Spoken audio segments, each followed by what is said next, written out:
Allez, on va faire un point carte sur Iphigénie. Tac, tac, Gap est là. Voilà. Et donc, on est au Parc des Écrins. Les écrins sont là. La ligne verte. Pas loin de Orsières-Merlette qui est là.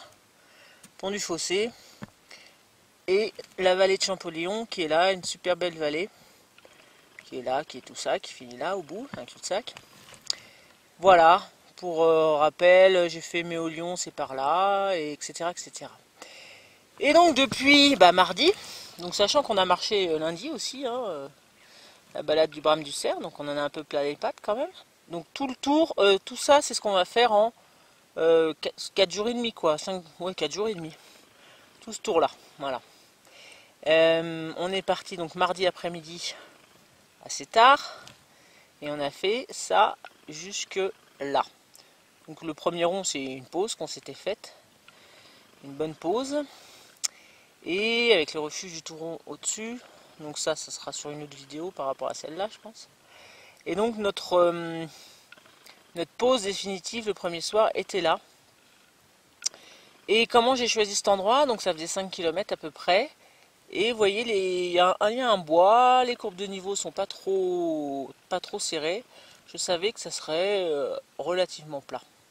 Effectivement, l'endroit était superbe et ça collait bien. Voilà. Deuxième endroit que j'ai choisi, là on voit que la végétation se raréfie, ce qui était le cas, et donc je voulais passer de l'autre côté.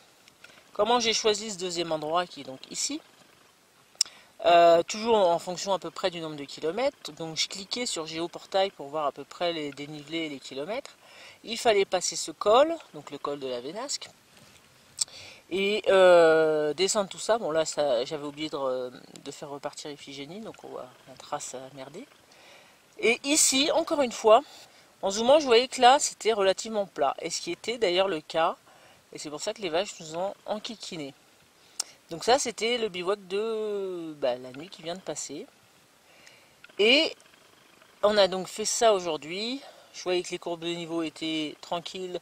Effectivement, c'était relativement plat ici. Et j'avais surtout repéré ce plat. Si on zoome trop, après on voit plus les courbes de niveau. Faut que je maintienne. Voilà, et ça a été, donc vous voyez le petit point vert, c'était un repère que je m'étais mis. Ça a été, d'après moi, le coin était bien parce que les courbes de niveau étaient desserrées. Et je ne me suis pas trompé.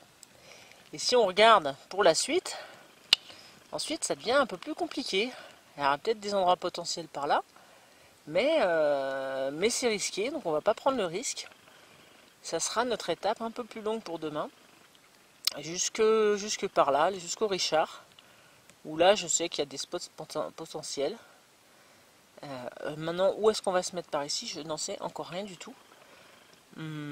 Voilà, ça sera notre 4e soir. Et ensuite, on va reprendre ce chemin-là, l'une des plus grandes étapes d'ailleurs, pour rejoindre donc ici.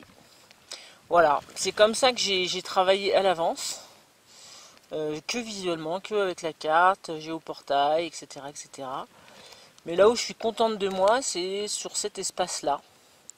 Parce que avant, là, je peux vous assurer que toute cette partie-là qu'on vient de faire, il n'y avait rien à faire. Hein. La courbe de niveau c'était tout en pente tout le temps. Hein. Donc voilà. Donc là, vous voyez le rond, c'est quand j'ai refilé les chiens à mon mec. Une petite pause et puis c'est tout. Voilà.